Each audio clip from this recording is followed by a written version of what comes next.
Hi, and welcome to Enriched Perspective with Mike and Talisha Wallace, where we seek to shift paradigms through the exploration of biblical principles. I'm Mike. And I'm Talisha. Welcome to the podcast. In today's episode, we will talk about the time Elijah feared for his life and fled. When he got to his destination, God asked, "What doest thou here, Elisha?" 4 points we will unpack about this is: who was Elijah? What drove him to run? Where did he go? And what was the outcome? And in doing so, we can better understand the significance of that question. So let's get started. What about Elijah? So, Elijah the Tishbite, he was a prophet in the Old Testament, specifically in the book of Kings, mostly prominent during the time of Ahab, and also, I think, the first son of Ahab. Very well known for his exploits, specifically the one where he called down fire from heaven. Yeah. I think everybody knows about that, knows the whole story, about how, he was there kind of going against the 850 prophets of Baal, and he told them to pray to your God, and I'll pray to mine, and whichever God answers by fire, he's the true and living God. Right. Also, this is the same person that called for a drought, or he said that there was going to be a drought, and there was a drought. He was sustained, of course, by the raven, I think it was by the brook of Chidron for a while. Yeah. And then after that, he went to the widow's house, and he was there, and he the one asked for the first cake and the first, I think it was just the first cake. Yeah. And then he said, your cruse of oil will never run dry. Your barrel mill won't either. He was the same one that prayed, I think, for her son, rather. And he was brought back to life as well.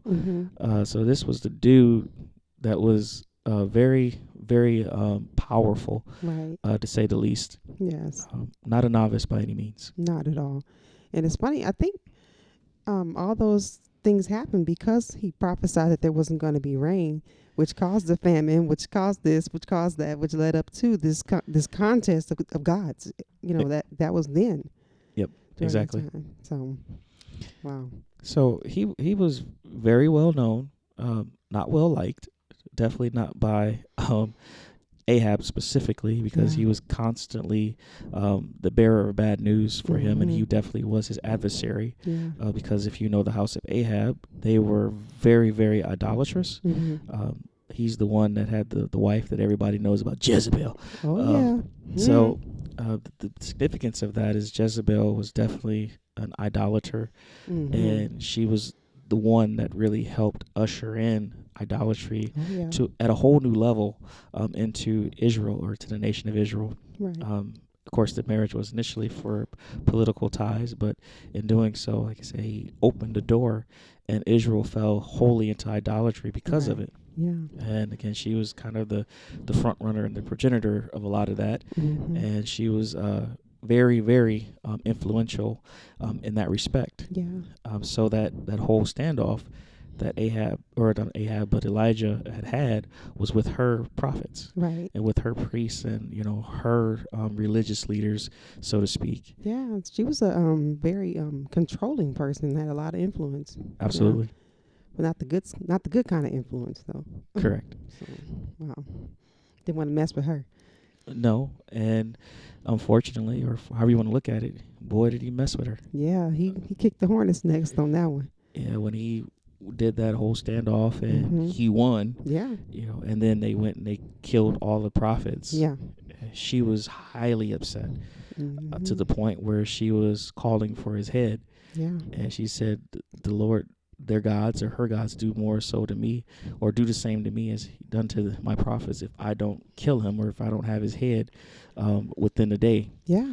And this is where we get to the part where Elijah takes off. Yeah. What drove him to run? Well, the Bible said he was afraid. Yeah. He was afraid for his life, and he ran. Which is so interesting to me. It's like you just gave his list of all these things that he's accomplished and did with God. Powerful, supernatural things. And here we are, you're afraid of this woman.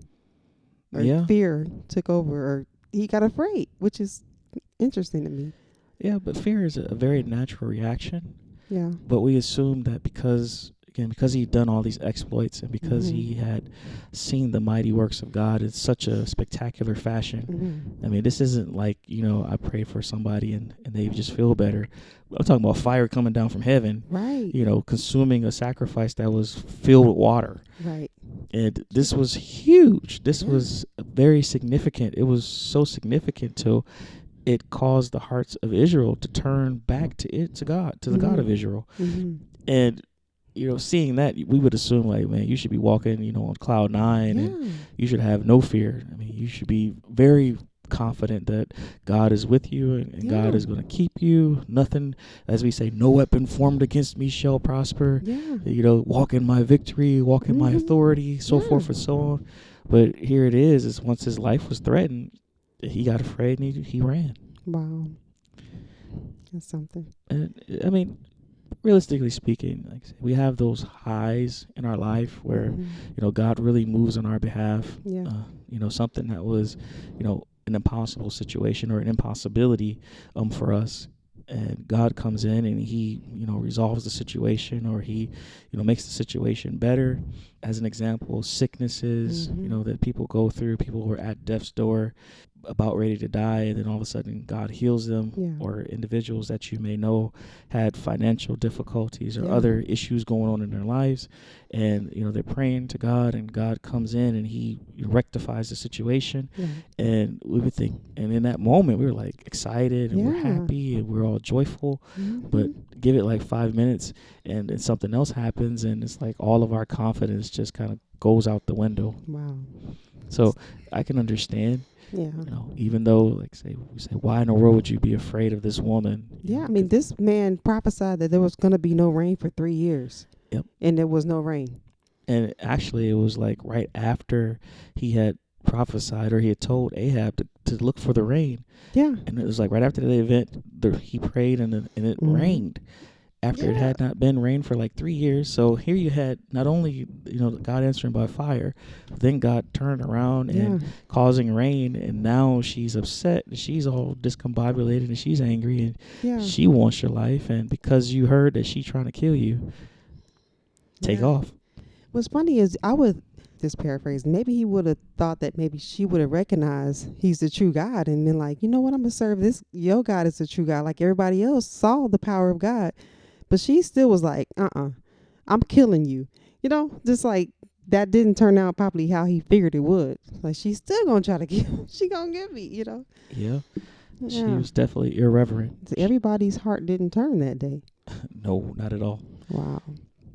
And because of that, he just got tired and took off. As the story goes, and I think it's 1 Kings, the 19th chapter. Yes. He left, dropped his servant off in one city, and then he went about another day's journey into the wilderness, and he was sitting by a tree or whatever, and he was like, quite frankly, I've had enough. I'm tired. Like, Lord, kill me. Take my life. I'm ready to go. I'm done with it. I'm finished. Wow. And that had to be a lot for him to say that. It had to be, just that one last straw that broke the camel's back. Where he's like, I'm done. I can't take it no more. I'm tired of all of this. Like I say, they ain't listening to me no way. No matter what I do, it seemed like, they still going to continue to do what they've always done. So forget it. Probably feel like me against the world. Pretty much. Because it was only him against all of those other people. Yes. So maybe he felt some kind of way about that. Yeah, he probably felt alone. And same way I'll get to it, but this is where it gets interesting because you feel alone, but realistically speaking, you're not. Now, you might have had this particular task that was specifically assigned to you, but you're not the only one, as he would have supposed. And that may have definitely contributed to him feeling the way he did. Matter of fact, it did. He mentioned that that was one of the things that was bothering him. So as he sat by the juniper tree, like I say, the angel of the Lord came and strengthened him with bread and water. Mm-hmm. And then it was a little while later, he woke him up again and gave him more bread and water because he had a long journey ahead of him. Right. And after he woke up, he had a 40-day journey to get to the Mount of Horeb. So that's where he went. Yes. I mean, that was his destination. I guess he must have planned to go there because he could have easily ran somewhere else. Yep. You know. And some people say that he had a moment of frustration. But that moment lasted like 40 plus days. That's a long time to walk and think. And so he had a lot of alone time, a lot of me time to kind of walk through it and really unpack it in his own head before, he got to the Mount Horeb. So it sounds like he intentionally went to that mount. Yes. Wow. That's something. Yes, that is something. So when he got there, like I say, the first thing that God asked him is, "What doest thou here, Elijah?" Okay. And that's where he gave his response. I believe it's the, what verse is it? It looks like he did it twice too. So yes. Let's see. His first response was in the 10th verse of the 19th chapter. I'm sorry. Oh yeah. First King. And he said, I have been very jealous for the Lord God of hosts. For the children of Israel have forsaken thy covenant, thrown down thy altars, and slain thy prophets with the sword. And I, even I only, am left. And they seek my life to take it away.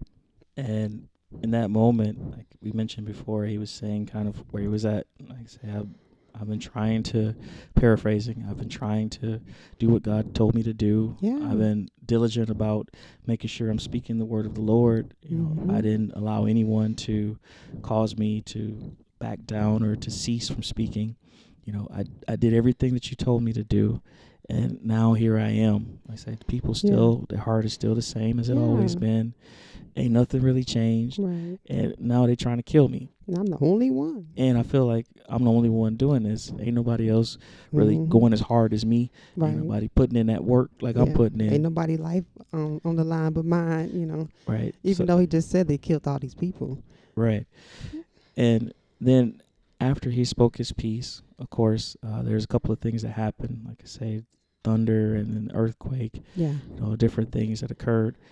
And then a still small voice, and this is where they get that, there was a still small voice. Got to listen for the still small voice. Right. So there was a still small voice, but it asked the exact same question. Same question. He said, "What doest thou here, Elijah?" And Elijah, of course, gave the exact same answer. He didn't deviate from what he said. He had all the time in the world to think about, what he wanted to say. He had all the time in the world to kind of redirect and kind of change his course. But he was set on this particular action. He was set in this place, in this space, in his own head, where he felt like, I'm doing all of this work. And I'm doing my best to accomplish your will and follow through with what you commissioned me to do. Right. But they ain't listening to me. Yeah. And I feel like I'm the only one doing this. And now I'm trying to save their life, and they here about to try to take my life. Right. I'm tired. Yeah. Let's back up a little bit on the verse 4 when I believe he was under the tree. Under a juniper tree, he requested for himself that he might die and said, "It is enough. Now, O Lord, take away my life, for I am not better than my father." So he was tired. Yeah. This was before he even got to the mount. Yep. You already said that. Yep. Oh. Gave me that look again. Okay. But I'm just catching up, sorry. He already said it. And he said he had 40 days to think about it. Yeah, you did say that. And he's up in the mountain of God, and the voice of the Lord spoke to him, asked him, "What is he doing here?" And he gave pretty much the same response. Yeah. Still ready to die, still ready to quit. Yeah, didn't want to continue no more. It was over for him. And it's kind of funny when you talk about the here part. Yeah. This place that he was in, this location, was Mount Horeb. And there's a lot of significance to the place that he was in. Right. First and foremost, this is the place that Moses saw the burning bush. Wow. And this is the place where God initially spoke to Moses and commissioned him and told him, to go down to Egypt and, be the person that speaks to Pharaoh and tells Pharaoh to let God's people go. That's the place that God told him that he is the I am that I am. Right. This is also the place where after they came out of Egypt, the children of Israel came out of Egypt, they were at the foot of that mountain. Yeah. And Moses went into the mountain, and then God spoke from the dark cloud, and he gave them the commandments and different things. And they told him, like, we don't want to hear you. Let just Moses speak through us, to us.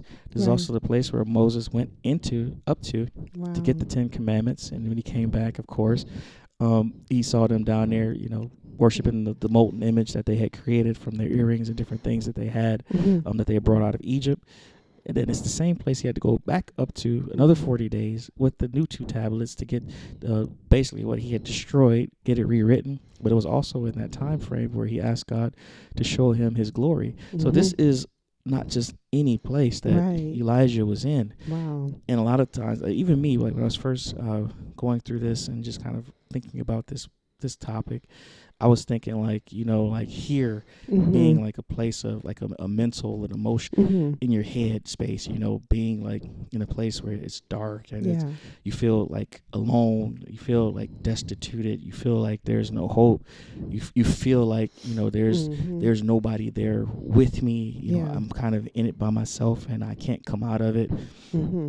That's what I was thinking about initially, but then when I began to look up and just kind of research the actual place, the here. Yeah. Like this was really the place where if you wanted to hear the voice of God, this was the best place to be. Yep. If you wanted to really get a clear word and get some direction and get, some clarity on where you were and what was going on and what was your next steps, this was the absolute best place for him to be. Yeah, it was worth the 40 days and 40 nights journey. And even though he was in a place where he was afraid, even though he was in a place where he was ready to quit and give up, he went to the Mount of God. He went to a place where he knew that God dwelled. He knew that there's history that God spoke and God gave clarity and God, talked to his people. Like I said, he spoke to Moses. He revealed himself to Moses in that place. They got the law and the commandments in that place. Right. So this was not just any place that he was going to.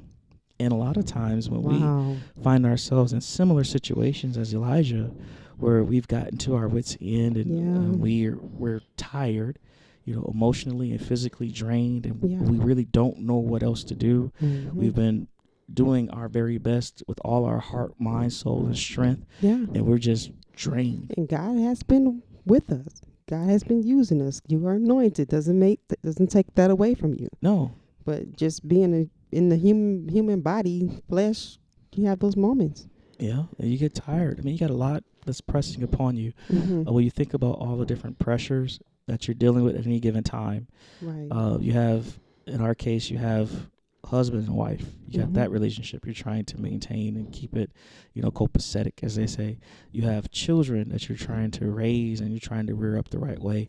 And depending on how many, well, actually, whether it's one or whether it's many, it's still trying to manage that relationship, trying to build them up and develop them and put them in a position so that they can, launch well. Yeah, that's a challenge. You have your job that you're working on and you're trying to grow and you're trying to advance and you're trying to do your very best there. You're trying to bring your best self there every day as a Christian, as a believer. You have church that you're going to and your interactions there, in the church community with the believers, but also non-believers alike. You got a lot of pressures, and then you have society that you're dealing with, in the culture in which you live. They're pressing you and they're pushing you to try to take on their agenda, try to take on their, belief system, try to take on their thoughts and how things are. And you're constantly fighting against that, trying to uphold the standards and the beliefs that God has placed in you according to his word. And after a while, you have victory after victory after victory. Yeah. But sometimes it's that one thing. Yes, just one. That one time where your kid just get out of line and it's like all that pressure just mount up, and it just hits you all at that one time. You just like, forget it. Yeah. I'm tired. I can't deal with this. This is ridiculous. And all the victories all of a sudden don't matter anymore. You forget. And you get weary of it. Like, you know what? I could just sit here and be myself. Let me just stay in my headspace. Yeah. I ain't doing nothing else. Leave me alone. Don't bother me. Don't talk to me. Don't say nothing to me. Yeah. Just leave me alone. Yeah. I'm done. Yeah. And we might not get to the level that Elijah got to where he want to kill himself. Right. Like, take me now, Lord. But at the same time, it's like our actions is like, I'm not doing anything else. Nothing else. I'm checked out. I ain't got nothing else to say. I have nothing else to contribute. I'll give it everything that I can. People still acting the same way. People still mistreating me. People still misunderstanding me. Yes. People still just not recognizing that I'm trying to help them. Still look at me as their enemy. Still look at me as their foe, when I'm the one that's really keeping them from destruction. Right. And you just get wore out. But the difference between us and Elijah is he spent 40 days getting to the place where he knew that he could hear the voice of God, where he knew that God had dwelt, where he knew that God's laws and commandments, were given and were provided to the people. Where the presence of the Lord. Where the presence of the Lord was. Yeah. So that when he got there, God asked him, "What doest thou here?" Yeah. And he didn't just ask, he asked him by name, Elijah. Yeah. So he knew exactly who he was. He knew exactly what he was coming for, but he's just going to ask him anyway. Wow. Why are you here? Yeah. But what we do is typically we go to places and spaces where God doesn't dwell. Yeah. We go talk to people that are not spirit-led. Right. Therapists. And I'm not knocking it, but, Yeah. just saying. And they can't really help you in this area of your life. The place that you need the help, the place that you need the counseling, the place that you can get, the words that you need to be able to help take you forward and move you in the direction that you need to go in. We kind of divert and we go in a different. I don't want to really hear that right now. I don't really want to be bothered with that right now. You want to stay there for a while. Exactly. Don't feel justified in I'm mad or I'm checked out or leave me alone. Don't challenge me to get over it. Or I want to be mad for a minute. Leave me alone. I want to blame somebody else. I want to feel like nobody understands. But no. Yeah, I want to feel like it's me and it's me and it's me alone. Against the world. And nobody knows what I'm going through. Like I say, nobody understands. Yeah. It's like no matter how much you say you understand, you really don't understand. Like I say, you're just saying that. You're trying to act like you're empathetic, but you really don't care. Yeah. And we want to stay in that bad, dark headspace. So we don't necessarily go to the physical place that we need to go to get the help that would allow us to take those next steps. Yeah. And really will cause us to see where we really are and help us correct ourselves and correct our attitudes and correct even our actions at times. Yeah. Such that it gets back into alignment with what God has called us to do and who God called us to be. That's true. I don't know if we're moving ahead too fast or not, but I do like the relationship he had with God, the way he was so transparent with his answer. Even just in the beginning, like, just kill me now, Lord. Like who talks to the Lord like that? Like, I'm done. But just to be able to be real with God, telling him this is what's going on with me. Yeah. And he didn't get offended or just like, forget it, I'm going to get off this mountain. Why are you asking me why I'm here? But he answered the question. Absolutely. And that, to your point, came from relationship. Yeah. And that relationship was built way before he ever got to Horeb. Yeah. And all the different things that he had done. It was the word of the Lord that came to him and told him to do these things. And because he was familiar with the voice of God and because he was familiar with the presence of God, he knew he had a relationship. Yeah. But he was just feeling some kind of way. And because he had a relationship, he also knew where he could go so that he could hear God's voice more clearly. Yeah. Some things drive you there, It should. Yeah. But that's where we get diverted. We stay by the juniper tree and we never really take the next steps to really get closer to God. We don't really try to seek the presence of God. We don't try to seek his voice in the situation because I feel how I feel, and I want to stay there. Yeah. And that's where we run into our challenge. When you feel how you feel, nobody's mad at you. Nobody's really like what's the word? Discrediting you for how you feel. Yeah. We all feel that way sometimes. Like I say, life has a way. Yes. I'd be the first to admit that. Sometimes some stuff can leave you feeling some kind of way. And I've definitely had those times in my life where I've had highs where felt like God was using me greatly. He was speaking through me, you know, and it's like revival, you know, broke out the very next day. It's like something happened, and it just take you all the way to the left. Yeah. And it take a second sometimes because you really don't want to be bothered. I don't want nobody to help me come out my pity party because I want to stay there for a while. I want to feel it. I want to embrace it. I want it to soak in. I really want it to marinate because I deserve to feel this kind of way. Yes. How is it that, you know, you do all this with me and through me, and now you got this person doing this to me? Right. How is it that I'm so obedient and I'm so submissive to your will, but this is happening to me? Right. And that's how we get. It was like, this shouldn't happen to me. See, and it can. And it absolutely can. It can. But when we feel that way, it causes us, it gives us an excuse to go into these dark places. Yeah. Where we feel like we're rejected, where we feel like, to your point, we're the only one. And we feel like say, there's no hope. Even though we've seen all these great wonders, all these miraculous miracles, even though we've experienced God on a level, you know, that few have had the opportunity to do so. Right. But we still feel in that moment, there's no hope anymore. Oh, boy. Well, so when he answered the question twice, he was transparent with God. He told him what was going on. I think the last one was, what was the outcome? So how did God respond to Elijah's answer?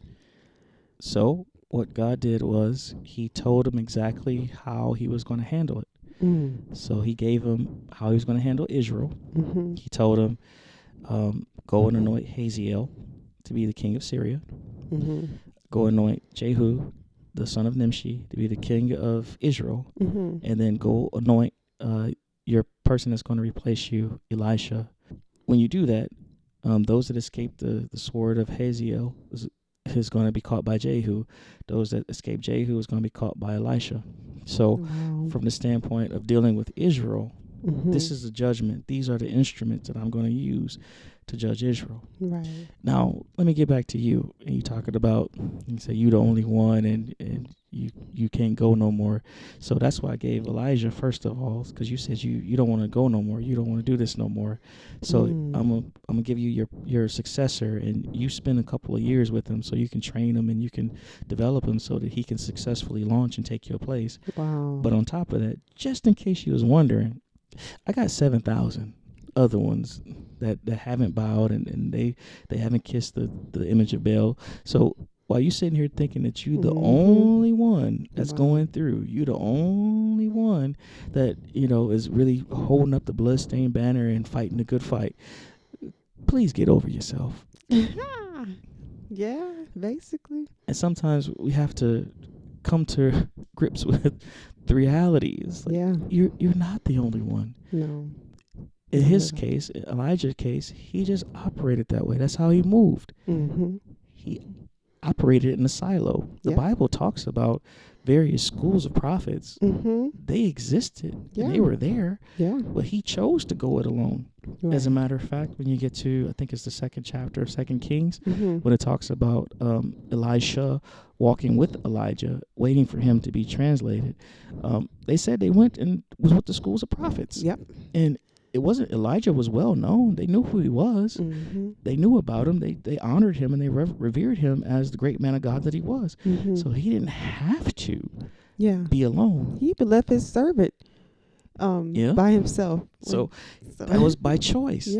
But yet you're complaining. And sometimes we do that. It sounds like that's not a good place to stay in. No. Because, I mean, the Bible says he who has friends must show himself friendly. And if you ain't really being friendly with nobody and you trying to be that Lone Ranger, And then you complain because you by yourself. Yeah. Like, I'll be the first to say that I'm pretty introvert in a lot of respects. Like, I don't reach out a ton. I don't do a lot of texting. I don't do a lot of calling. Mm-hmm. But I've learned as I've grown older, like, sometimes you got to be the one to make the Yeah. phone call, Yeah. send a text. Yeah. Don't just assume that, well, if they want to talk to me, they'll call me. Yeah. Understand and have empathy that maybe their life is really busy, a lot going on, it's hectic for them. Yeah. Maybe it may be that one text that you send that may be able to spark the conversation, Mm-hmm. or maybe it be the one phone call that you make that will be able to rekindle the relationship. But don't sit here and do nothing and then complain about it. That's true. Don't isolate yourself like Elijah did and then complain about being alone, Yeah. which is what a lot of us do. It's like we get in our feelings. I'm going back to that. We get upset, or we get discouraged, and then we tell everybody to get away from us. And then we're like, I'm by myself. Nobody gonna talk to me. You won't answer the phone. Come on, You won't now. answer a text. You won't answer an email. I try to IM you. I try to DM you. I try to FaceTime you. You won't answer. Yeah. With all the different modes of communication that we have, I like on your Facebook page. I'm watching your Twitter posts. Mm-hmm. All these different methods I'm trying to use. And when I see you, you walk as fast as you can away from me. Yeah. And then we complain about being alone. Right. But yeah, that's dangerous. And then I think too. Well, I wonder, would he have, if he had not said those things, would he have been replaced so soon?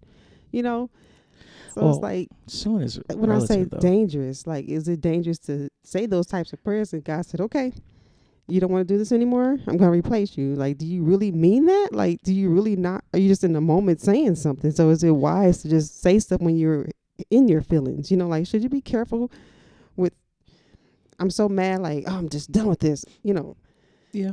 So that's what I'm saying. That's dangerous. To me, it sounds dangerous. Like, maybe he could have went a little longer. But I don't know. He was tired. And again, we look at it from our version of, like, I want to do it till the brakes fall off. Yeah. And in his case, he was tired. Oh. He was ready to call it quits. So he wasn't in trouble, like. No, that's the part that we usually look at it as, like, oh, he was in trouble. So you're going to get replaced. And God passed judgment on him because he showed him his replacement. How about he was just tired? Oh. He really was just tired. Yeah. And there comes a time I suppose talking like that, he had to have been pretty tired. It just comes a time where you can be tired. Yeah. And that's not a bad thing. It's better to be tired and admit to it and ask God for help, as he did, and God show you, this is the person that's going to be able to help you or be able to replace you, or so that you can rest, than it is to keep going and you tired, because you're going to get frustrated. You're going to get annoyed. Some cases you get bitter and you get angry. Yeah. And if you're trying to still operate in that office with all these different emotions and feelings and, these dark spaces in your character, you're not going to be able to help anybody. Yeah. So you ain't going to be able to pray for people when they despitefully use you, because you're already mad, you're already bitter, you're already frustrated, you're already angry. Yeah. Sometimes we truly can go past our time. Yeah. And in his case, it wasn't like an immediate replacement. It was some years before he actually was translated, or before the chariot of fire came and took him up. He had enough time to be able to identify his successor, and not only to identify him, but then he walked with him. He trained with him. He was able to teach him. He was able to pass that knowledge that he had gained to help him, so that whenever he did leave, it wasn't like he just doing everything cold turkey for the first time. That's true. Some people would assume that the minute that he, killed the yoke of oxen and left his family, that Elijah died. Yeah. Not really. You're right. But I do too, like, when we talk about the place of here, he went to the right place. God gave him clear instruction. There was no question about what to do next. So I like that. Just going to the right place, getting the direction, getting the encouragement and everything that you need to make that next step. Yep. And that's the value of going to the right place. Yeah. Like I said, I think I mentioned earlier, but a lot of times we go to the wrong sources. We go to the wrong places. And instead of spending the 40 days or 40 nights necessary to get into the place where God is, and you can hear his voice, instead of going to the house of God, and being able to be around people, that are spirit filled, that are seeking God, and that are able, to intercede for you, we go everywhere Yeah. else. Yeah. So even this, the way he heard God, it describes he wasn't in this, he wasn't in that, but he's Hmm. in the still small voice. So it's like different ways to listen out for Yeah, the voice because of God. Like, so God is really truly speaking to you. yeah, Yeah. and that's the part that again we struggle with because we want to hear him the way we want to hear him. Yeah. Like say if he ain't blowing the house down and the walls ain't shaking, which again if that happened, first of all we'd probably afraid and scared, but Yeah. we feel like that's the only way that he can speak to us, and we omit the still small voice that he speaks to us with in our ear and in our heart and our minds, and we don't what's the word, we don't follow his leading. Right. Like say we don't take action, we just kind of let it go, go over our heads, or just kind of dismiss it, and we keep waiting for a word, and it's like the word already came like 15 times and you still ain't grasped it because it didn't come the way that you wanted it to come, or it didn't come at the volume level, or at the at the level of entertainment or pizzazz Yes. that you need in order. Inspiration. The prophet didn't come and call you out and Yeah. lay hands on you and speak in tongues over you, Yeah. because they didn't tell you everything, all your heart, and then give you all these grandiose prophecies. Oh, the Lord didn't speak to me. Right. It's like, right. or it's you just completely Right. missed the point. Right. So it sounds like here could be like a place in the mentally and physically. Yes, it's both, Yeah.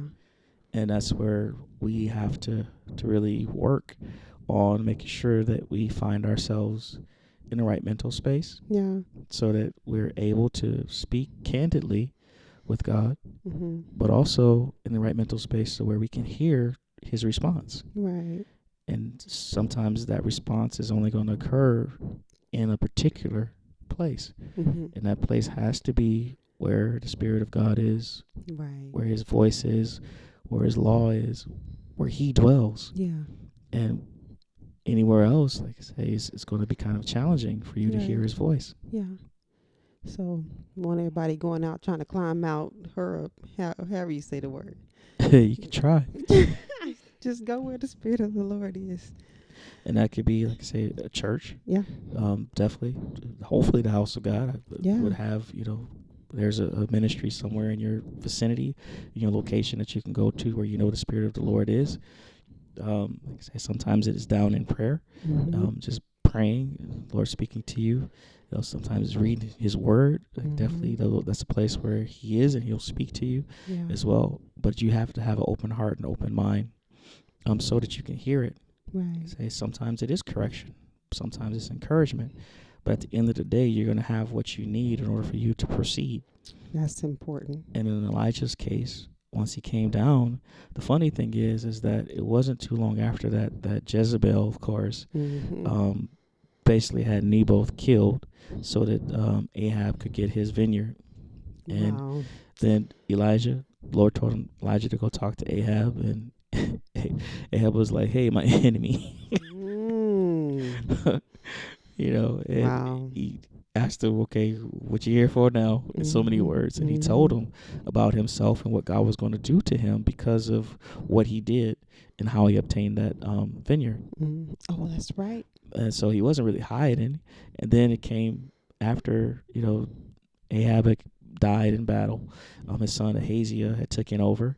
And this is in 1 Kings, the first chapter. But he got wounded in battle, and he went somewhere, and he was trying to hide and recover. And he sent to some idol worshippers and seeing if they can give him a word and let him know if he was going to live or not. But Elijah intercepted the message, and he told him, like, he ain't going to live, he going to die.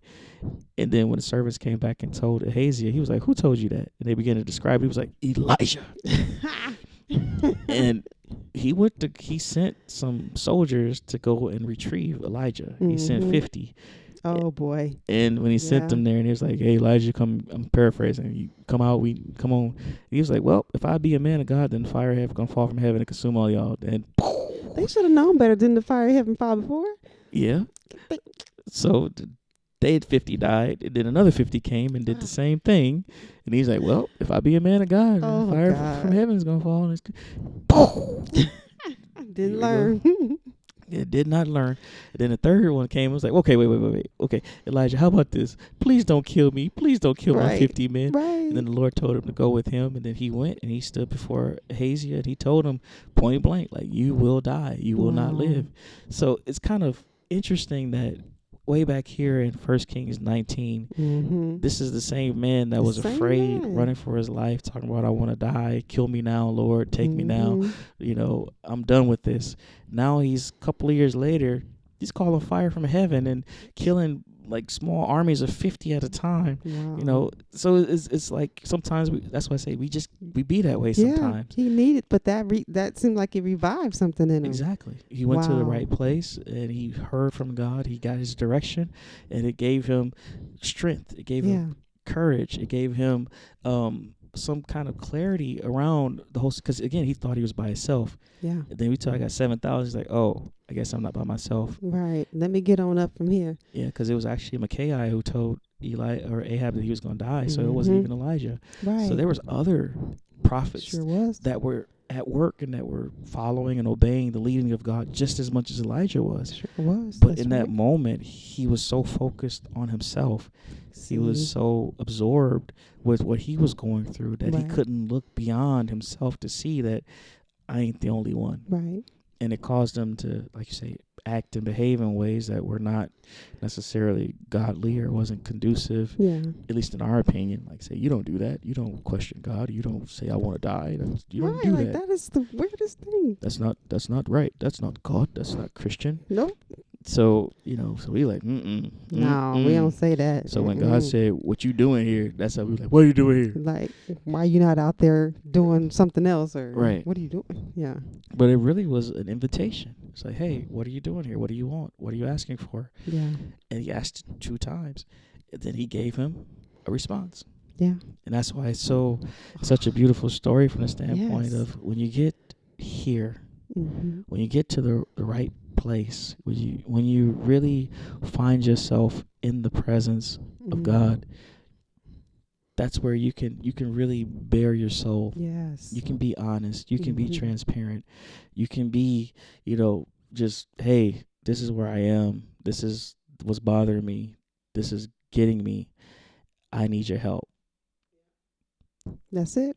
And you can get an answer. You don't have to leave unfulfilled or without an answer. He'll give you the direction that you need to get from where you are to back up on your feet, back doing the will of God, back moving with authority, moving with confidence, moving with power, moving with boldness, because it took a lot of boldness for him to go talk to Ahab. Jezebel didn't go nowhere. She was still alive. Both times. Right. With Ahaziah as well as with Ahab, and she was still alive even after Elijah was translated. So she didn't go anywhere. His adversary and the one who threatened his life was still exactly where she was. See? But because he went to the right place. Yes. And even though it may have seemed like him being there was like, you shouldn't have went there for that. Yeah. That was absolutely the right place for him to go to get what he needed to get beyond that. Yeah. And a lot of times, like I mentioned before, we just miss that piece. We go to the wrong place. And because of that, we're not able to get over. We're not able to get back to where we were. He was calling fire down from heaven before, and after he went to the right place, got his mind right, got the direction that he needed, he's calling down fire from heaven again. Right. Prophesying again, speaking to Ahab again, warning him again, pronouncing judgment again, with the same level of confidence, the same level of boldness, the same fervor, the same passion that he had before. But he needed that space to get to the right place so that he can get rejuvenated to be able to finish his course. And in finishing his course, he also was able to help train and develop his successor. Yeah, that did double. And he doubled him. He got a double anointing. He asked for it, and he was able to. And the funny thing is Elijah didn't even die. Sure didn't. Didn't. He was asking to die. Right, that's right. He did say, kill me now. He didn't even die. Wow. That's what makes it even funnier. It's like, that's ironic. Yeah. So what he was complaining about and what he was asking for. And again, we looked at it like, oh, God got him because he told him who his successor was. That's not a bad thing. Right. So that's what I'm thinking. Like, is that bad? Wow, that's something. No. And the one thing that he wanted, just like, nah, I'm not gonna do that. Wow. I'm gonna go ahead and translate instead. That's amazing. 2 Kings, the 2nd chapter, if you wonder. Amazing. And that's where a lot of times God knows how to, well, not a lot of times, all the time. Yeah. God knows how to weed through the emotions and get past, the momentary feelings and get to the meat of the matter and be able to help us walk through, all of that so that we can get back to where we need to be. So we can get back focused, so we can get back aligned, and so that we can get back to work. Yeah, basically. Yeah, that's amazing. It all happens when you get to the right place. Yeah. When you get to that here. So now we see what the significance of that Yes. question. That's amazing. And I hope you figured it out. Like, here in that question is not a bad thing. No. Sometimes you need to just go there. Go there. Get there. Go there. And then when you get there, listen. Like I say, if you want answers, you can't just keep talking. You answer the questions that he give, and then you listen to the answers that he give as well. If you do that, you'll get exactly what you need. That's right. To be able to continue forward. Oh, yeah. Life ain't easy. There's all kinds of pressures. There's all kinds of adversaries that you're fighting against. The Bible says we wrestle not against flesh and blood, but against principalities, against spiritual wickedness in high places, against the ruler of darkness. You're always going to be in a fight. Always. And it can get tiresome. You can get weary. That's why the Bible says, let us not be weary in well doing, for in due season. But sometimes that due season don't seem like it's ever going to come. Yes. And we get weary and we get tired.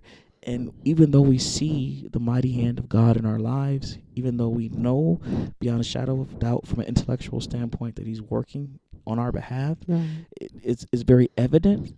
But it's still those times where you just have that tipping point. It's that moment, yeah. And then when you have that moment, you just have to know that if I could just get to the right place, if I can get to that here where God is, where his presence is known to be, where his spirit can be felt, so that I can get what I need in order for me to be recalibrated, refreshed, realigned, so that I can move forward. Yeah, I like that. Pour your heart out to God. Yeah.